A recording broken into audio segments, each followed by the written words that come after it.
What's good? What's good? What's good, people? This be the G Shah Cypha. You officially tune in to On the Grind Live podcast. What we do is we support anybody out there grinding in any capacity, in any situation. It doesn't matter what it is, but if you grind it, we want to talk about it. And if you can talk about it, this is the platform for it. So as you already know, if you already see me, you know what the deal is. You know the slogan. You see dope people. You don't see me without dope people. Anything else is uncivilized. And if you don't like it, then you already know what it is. You know what I'm saying? Tune in right now. We get somebody that's official, somebody that's got a voice, got that RB vibe. You know what I'm saying? Got all kinds of things going on. But I'm gonna let you tell them who you are because I want them to hear your name from your voice. Let the people know who we talking to. Hello, everybody out there. You are tuned in today with Imade. Imade, definitely, Yeah. definitely. So listen, again, I appreciate you, having the time, taking the time out with us. If y'all don't know, you know what I mean, I tune in through the radio platform, Power 107.6 The Truth. We had the opportunity to talk to her through there and really talk, and preview her music. We got it in rotation on our website, on our radio station. We want to kind of dig deeper. So if you missed that, you can go check that right now on Spotify and Apple. We gonna dig deeper. So last time we talked about your multicultural background, right? Yes. Yes, we So did. how has your multicultural background influenced your music style and the themes you hmm explore in your songs? So, my multicultural background, how it influences my musical style. I Yep. would say being born and raised in Chicago, hearing a little bit of everything on the radio. My mom Right. played everything from rock to contemporary jazz, R&B. So, a lot of that played a major part in my musical upbringing, I'll say. Yeah, yeah, and you know hmm what? I like origins like that because it makes it gives it a story. It makes it unique to you. You get what I'm hmm saying? And people resonate with a story, especially when it's not like anybody else's story. So I could definitely feel you Right. with that. Can you Well, share? Nah, nah. Go ahead. What you want to say? I was gonna say I definitely got a story to tell. So, Yeah, I hear you. I hear you. Can you share more about the significance of your name, Imade, and how it shapes your artistic identity? well, don't mind if I do. So, Imade is a Nigerian name. It is a Right. Benin name, Okay. and it means. Now, my mama always says, it means I didn't fall down. So, doing a little bit of research and digging further into my culture and my history, it also can translate to I did not fail, as Okay. in I succeeded, success. So Right. I did not fall down. That's what Imade means. And that's dope. So I mean, listen, hmm people can utilize your name as motivation alone. Oh Like yeah, even if they don't know you, they can utilize it as a word to allow them to push forward, right? So especially in those absolutely. situations where they fall so many times, but then they get back hmm up. So that means just because you fell doesn't mean you stayed there. You know what I mean? You got back up. So you cannot That's right. fail, you succeed, you cannot fall. I definitely like that. Um, hmm what was the most challenging aspect of overcoming writer's block, and how did collaborating with upstairs help you through it? Hmm. You said say that question again. You said What was the most challenging aspect of overcoming writer's block? got you. Okay. The most challenging aspect. I learned that I had to be vulnerable. Mhm. In my music, a lot of my music started out in the beginning a few years ago. I have a song called X Files, and back then when I was writing, it was more so, songs about heartache. He broke my heart, or this dude ain't S dude. I'm trying not to cuss. Yeah, yeah, yeah, yeah. I hear you. I hear you. um, speaking to my cousin, he was like, is this the vibe that you're gonna have ongoing with your music? Like, it's just heartbreak music and angry music, and I'm like, no, I want to do something different. Right. Um, so me requiring myself to make different music, I had to be vulnerable and share my experiences when it comes to relationship and love. Um, I had to be vulnerable and share that with upstairs. So I Yeah. had to tell him, I'm not used to writing about love and I'm so in love with somebody. And reason being is, I have loved, but I've never been in a relationship where that love was reciprocated. So I guess you could say I've never technically been in love. Right. So, and I didn't want to share that because, you know, to me, I'm a thug. I don't share all of his feelings and stuff, you know. Oh, yeah, yeah. But considering that R&B is my thing and R&B is all about love, Right, so right. yeah, I had to put that to the side and say, look, I want to write about something different, and I had to share that with Upstairs, and he was able to capture that with the song I Got Something New. So Yeah. Well, shout out to Upstairs. You get what I'm saying? Being able to help you bring that out, right? R&B is mhm. definitely about that, you know, about love. But it's really also about your experiences, right? Like, you know, it's crazy that, when I used to listen to Mary J. Blige a lot, when she was Mhm. hurt, like a lot of the best songs came out. You know what I mean? It felt like Mhm. a lot of the best music came out. And then when Yeah. she's a little bit That's any artist. I right, mean, right, right, right, Usher's right. Confessions album. Yeah.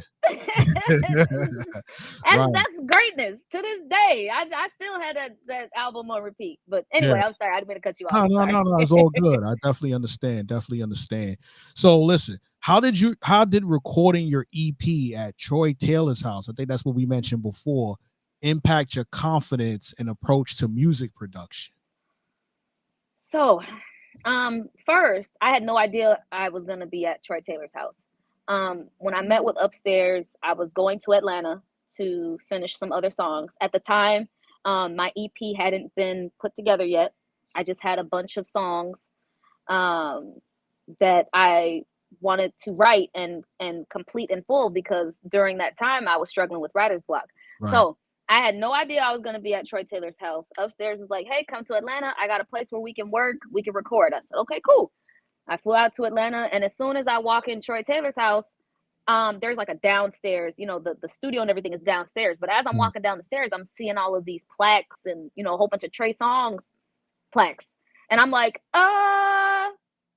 am I in Trey Songz house? Like, I really had to ask myself, like, nah, I ain't in Trey Songz house. I'm in somebody big house, but not Trey Songz. Right. Right. Right. But yeah, but that influenced me. I got sidetracked. I'm sorry. What was the other half of that question? No, no. Saying how the being there impact your confidence and approach to music Oh, production. yes.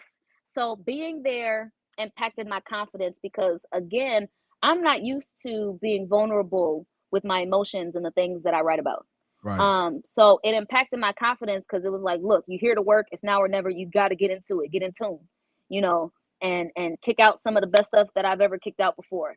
Right. So we were there. We were working. We were just getting started working on my music at 3:30 in the morning. So we would work from 3:30 in the morning until about 7, 8 a.m. Yeah. How many songs were you able to knock out in that time frame? Ooh. So for the whole trip, I was down there for 3 days. Okay. So we did three whole songs, wrote the songs, vocal production, recorded all of that 3 days. Definitely, definitely. What do you Hmm. feel like is the favorite song that you created in that time frame? Was there a favorite one that you just gravitated to every time you press play? I know all of them are dope, Yes. but like Yes. this is the one. You know what I mean? Like which one of those? For me, I would say right now, today, I ain't. I ain't is my favorite. Okay, It kind of flip flops between I ain't and toxic. right, More so mainly because when I was struggling with writer's block, I was able to write those two songs on my own. right. So once Upstairs helped me write something new, after that I was kind of kicking out Yeah, yeah. It kicking was out flowing right verses there. and Right, right, so right, yeah, right. so on a good day like today, I ain't would be my favorite. But if Okay, I'm so driving and it's kind of like cloudy outside, Toxic will be my favorite. I gotta ask you, like, what is I ain't about? And then we got to get into toxic. Like, break down the progress what was you thinking when you created that song? Like, you know what I mean? Like, you talking about I ain't? I'm like, what we talking about? Yeah. Okay. So to start it off, we all have um issue not all of us had it, but all of us or we know someone that has experienced, your significant other being way too involved with social media, the people they meet on social media. Right, right, So I ain't is pretty much a song about my boyfriend. He pays entirely too much attention to his Instagram girls, will say, and he's okay, not paying enough attention to me. And so it's like, look, I like you, I want to be with you, but I ain't gonna chase you. So it's literally you gonna choose your social media people or me. Right. And at the end of that is I ain't gonna do. I ain't gonna chase you. You know, I like you, but I'm not gonna do that. So No, I hear you. Okay, so did Toxic come after that? The Toxic I like this? actually wrote. I believe I wrote Toxic first. You wrote Um, Toxic first. Okay. hmm Okay. Toxic. I heard the track. Tone Jones. He's the one that produced it. I heard it, and I think I wrote like the first verse and the hook within an hour, and then I woke up the next day and finished the song, and that was it. Yeah. So, with Toxic, that and a lot of people misinterpret Toxic. Toxic is a song about me being the toxic person and the men that I choose to date. Oh, So, okay. and there's also a video out for Toxic. So the plot of that song is there's two guys, and I always manage to pick the guy that's not good for me. And in the song it's saying that I love it even though um it's killing me. I love toxic masculinity. Mm. So, Okay. yeah. Okay. I Yep. hear you. I hear you. I'm looking at the Spotify right now. You got some tracks on there. All right, Toxic, something new, let you go, and so Mhm. into you. You know, something new looks like you've been really pushing that real hard. So Mhm. so break down something new. I think that, you know, if y'all haven't checked it out, you know, her name is spelled right here. You can see it, you can check it out. But explain that song to me right quick.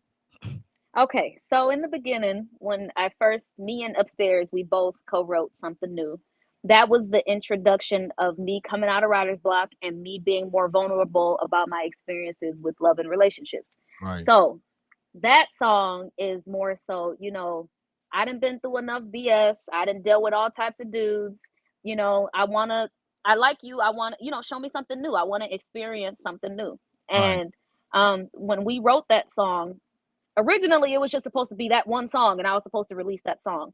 But then after I went to Atlanta and worked out of Troy Taylor's house, I put my EP together and something new ended up being the single release off of that EP. Oh, that's cool. All right. Yeah. So we talk about Troy Taylor. Let's slide right into that. Like, so Okay. you recording, he's a, you know, he's what, Grammy nominated? It's Oh yeah, yeah. you know what I'm And saying? Also it's Tone actually Jones. wild. Yes, yes, both Grammy nominated. At the time, before I even went to Troy Taylor's house, I didn't even know who he was. I Right. had never heard of a Troy Taylor. So to be in his house and see all of the plaques that he had earned, he had worked with, of course, Trey Songz, Brian Mhm. McKnight, Mary J. Blige, B2K, Tyrese. Apparently, he's the background vocals on Tyrese's song "Sweet Lady." Oh yeah. So That's yeah, good. so I That's learned good. that. Yeah, I had no idea. So I got down there and I had to do a little bit of musical history and learn whose house I was working out Yeah, of. yeah, definitely. So let's talk about Troy, let's talk about Tone Jones. You know, what was it like hmm working with him? He Grammy nominated producer, and hmm how that experience influenced your music. First of all, I would like to say Tone Jones is probably there's him and there's Dope Boys Music. Those are the two producers that I've worked with the most on Yeah. most of my songs. Yeah, I work with him too. Working Dope with Boys him, music. Yeah, yeah, yes, I yeah. love them, and they're so easy to communicate with Right, through right. email. I can Mhm. reach out to them and say, "Hey, I'm trying to get this bridge made. Can you reformulate this track so you can build a bridge into it?" Or specifically with Tone Jones, we kind of discussed back and forth about me purchasing exclusive tracks from him. Right. And I also follow him on Instagram, so I was able to send him my music. So, "Let You Go" is a Tone Jones track. "Something New" is a Tone Jones track. Um, "Toxic" is a Tone Jones track, and "All Right," my last song on my EP, that's also a Tone Jones track. "I Okay. Ain't" is the only track that's not from Tone Jones. That's from Dope Boys Music. So Okay, yeah, cool. my Yeah. my yeah, he constructed 90% of my EP. Yeah, I mean, I'm gonna be honest with you. I haven't had a chance to experience Tone Jones, but I definitely Mhm. experienced Dope Boys music. And Yeah. as an artist myself, I got a couple tracks, you know what I mean, Yeah. from them. Yeah. So, they definitely dope. Um, so you're interested in writing for other artists, right? Yes. Um, so what do you think is the key to successfully transitioning between performing and songwriting for others? Ooh, that is A good question. The best answer I can give for that is when it comes to performing my own music, it's Right, like I said, me being vulnerable and putting my own emotions into that music. right, I still do that even when I write for other people. And sometimes they like it, sometimes they don't. But my intent is to still put my emotion into whichever song that I'm writing, even if it's for somebody else, because right, with that emotion, they could either share that same emotion or they feel like, okay, this is something that I could relate to, or right, right, so right. yeah, but I've learned either or. If it's me performing my own music or writing for other people, either way, my emotion is gonna be in it. Imade is gonna be in it. Definitely, So definitely. Make sure mhm. you hit up the person I sent you on Instagram. Mogul Absolutely. status. Yep. Make sure I already Hmm. told him you might come his direction. So he's definitely will be looking for you. I definitely introduced, said your name, told him how to pronounce it so he don't get it wrong. You know what I'm saying? Thank So, you. as an artist, people look at Shah and always think Shay. You get what I'm saying? Hmm. So I'm like, you know what? Let me just make sure that people know, how to say your name. So let me ask you this. So how do you balance the different musical influences from Chicago and your Nigerian heritage in your work? Oh, I'm still working on that. So Okay. right now, with Chicago being my hometown, Right. I'm used to hearing hip hop and R&B on the radio. Right. With being Nigerian, um, I'm I'm over the past few years, I am still discovering my Nigerian heritage. My father was deported in 1992, so I didn't really get to learn about a lot of my Nigerian heritage growing up. Okay. But like I'm kind of diving into like Afro beats. Okay. I've never written an Afrobeat song. I love Afrobeat music, but as far as me singing or writing it, that is something that I would like to dive into because then that's just another skill that I could add to my resume and say, hey, I'm good at working with Afrobeats. Right. Right. So, That's another reason why I pointed you to mogul status, right? Because he mhm. kind of dives into all kinds of different um beat formulas, right? Yeah, So, if you're looking for something like that, that's the direction you should go. You know what I mean? You never know. Dope Boys or Tone Jones, they might be able to throw something at you because I know, I know. I know that, they see what's going on and they can put their flavor in it. You get what I'm saying? Hmm. So, I definitely think you should take that, take advantage and go that direction. Um, what advice would you give to aspiring artists struggling with self-doubt or fear in pursuing their music careers? I know it sounds cliche, and I know we've heard it a million times before, but you have to keep going. You have to. Right. Um, there's going to be days where you don't want to. There's going to be days where you don't feel like it. There's going to be days where you get discouraged, which where I was at when I would have my writer's block. And I'm like, my only choice that I have is to hire somebody. And me, I'm like, I don't want to hire anybody. I want to work on it and get myself out of writer's block. But Right. keep going, keep going. And as cliche as it sounds, that's the only thing that you can do. I've actually had people tell me that they were mad at me because I wasn't sharing my gift with the world. So keep going. Yeah, I mean, you Gotta can keep listen going. if you got a gift like that. A gift, you can't take it with you when you go, so you might as well share it with the people that what I mean. Hmm. That especially you have supporters. You got supporters Yeah. out there, and the word of mouth, and they'll tell other people. And then sometimes you never know if you might change someone's life with the music that you put out, or Hmm. if you're the voice of the person who feel like they don't have a voice, right? Hmm. They can Hmm. live it and speak it through you. You know what I mean? So if you got it, show it, give it. That's what I try to Absolutely. do as much as Absolutely. possible as an artist too. You know what I mean? Um, looking forward, what are your goals for your music career and how you plan to continue evolving as an artist? I definitely plan on getting better at vocal production. I Okay. am learning, and at the beginning of this journey, excuse me, at the beginning of this journey, I'm even to a certain extent, um, I do have my moments where I fear, doing my own ad libs or learning how to do harmonies and things like that. Right. So vocal production is definitely on the list of things to do, which is a whole different world that it's like speaking French. Like how they be, you're in the studio, you got your engineer and they're clicking and clacking on they moving and doing stuff. And I'll be like, look, I'm gonna just get out your way and let you Right. Right. Right. Right. let you do you. but vocal production is definitely on the list of things for me to accomplish.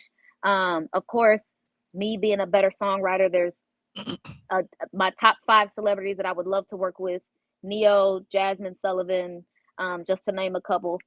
Usher, oh my God, I would love to work with Usher. That would be so dope. But Right. to just get up there and really be recognized for my talent and also my skill, Yeah. with singing and songwriting. Yes, Yeah. absolutely. That's where I'm headed. Yes, that's where I would like to be. No, so that leads me to my next question. Like, where do you see your music? How do you see your music impacting, the world, and at least in the next 3 to 5 years? Like, what do you see your music doing for the people who are going to listen to it? Inspire people to keep going. Um, a lot of people don't know that growing up, I was deathly afraid to sing in front of people. I never wanted to sing in front of people. I just started doing open mic night shows and singing publicly about 3 years ago. Okay. And so to tell other people that you got to let go of that fear, let go of that fear. Yeah, you definitely Mm-hmm. gotta let go of the fear. You get what I'm saying? Like, it's been a while for me, but I think if I was to step on there and do it again, I had to kind of brush the dust off. You Yeah. know what I'm saying? But Mm-hmm. I can get it done. So it's like one of those things where, I think once you get over that hurdle, it becomes, it becomes, something that you can do anywhere and any time. You know what I mean? So, and Mm-hmm. always have I used to always have my music on me. I don't care where I was going. That might not even be a day when I'm going to perform, but I always got my music on me because you never know Right. who gonna ask. Like, yo, you ready? I'm Mm-hmm. always ready, right? Right. Back Right. then it's like, yo, what CD? Where your CD at? You know what I mean? Now it's Mm-hmm. like, yo, what flash drive? Where's your flash drive? You know what I mean? So, Right. Right. um, it's definitely good. You plan on performing outside of the city? Do you Oh travel? yes, You looking to travel, things like absolutely. that? Absolutely. One of the things that I put on my bucket list, out in Atlanta at Stankonia Studios, they have New Music Monday. Yep, That's my yep, next challenge. I'm gonna go yeah, out there and I'm gonna do that. Yeah, yeah, yeah. yeah. I went You out gotta, there, I believe it was last month, the end of last month. And that was kind of an unexpected trip that we took. I was out there working on some music out there with Major 88. yep, Major 88 Keys, shout out to him. He's helping me work on my next single. yeah. Um, but he took me out there. He took me out to New Music Mondays, and Rick Ross just happened to be in the building. And just to be in an environment where you can perform in front of other people who work at nightclubs and radio stations and producers and other people, and they give you a genuine response to your music. Right, right, right. We have that here in Minnesota, but not where it's something that's done every week, and a random celebrity could just pop up and be like, oh, okay, let's check out some new music, Yeah, and watch people perform. And yeah, so I, again, even now, I am definitely afraid of doing that, right, but I'm right, gonna do right, it. right. Well, I listen, am gonna do it. you got a great DJ coalition that sets that up. You get what I'm Mhm. saying in Atlanta. Shout out to them, Yes. and you definitely have some great people that critique your music, and you never Mhm. know who's going to be there, and you got a stage to do it Mhm. on. You know what I mean? Like, it's a Yeah. real Yeah. stage. Like, you can book it just to do rehearsals if you need to, right? Yeah. So it's definitely a good thing. If you ever go to Atlanta, I definitely need you to look up my business partner, Tampa Mystic. She's out there. Okay. You can do a live interview. Okay.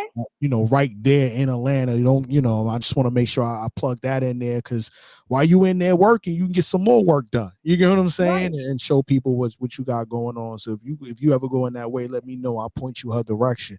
But yeah, like it's definitely a lot going on out there.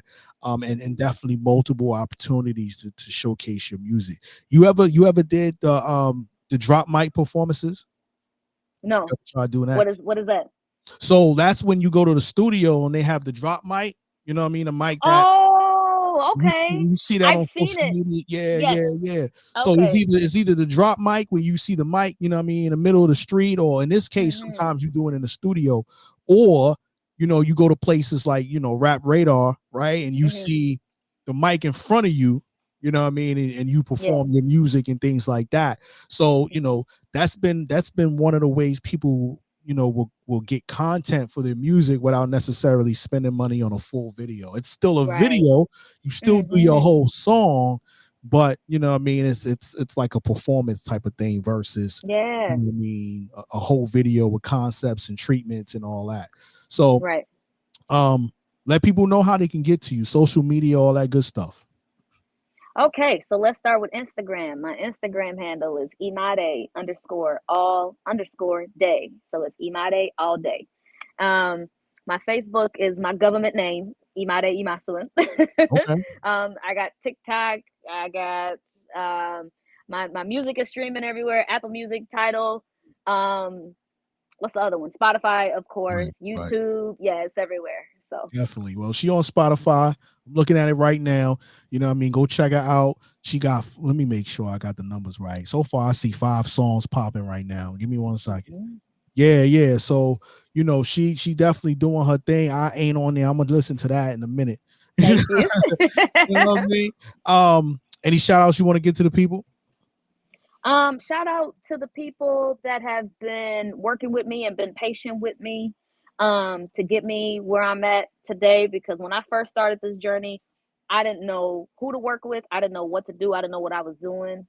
Um, should I give a whole list of names right now, You don't or have to. That's up to you. You know what I mean? It's up to you. um, let's start with Tech.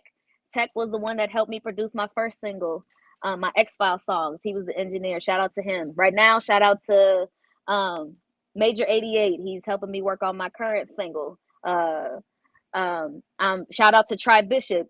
I'm supposed to go meet him in 30 minutes. He's helping me with another song. Right, right, Um, right. Main man, huge music, Jermaine. He's helping me out. There's a lot of people that helped me get here. I'm trying to remember them all That's right all now. good. Listen, if she don't remember them all, just know she didn't Yes, forget about you. It's just you put people on the right. spot. That's when the brain starts to go blank. You know what I'm saying? Yeah. So it's nothing And they know against I her. love them. Right, Yeah. I'm right, like, right, and right, they'll text me and be like, you done shot me out. My cousin, right. Kenneth B, shout out to him. He helps me with all my vocals. He has been there for me since day one. Shout out to him first and Right. foremost. I should have said his name first, honestly. Um, Yeah, really, no, he's been helping me write.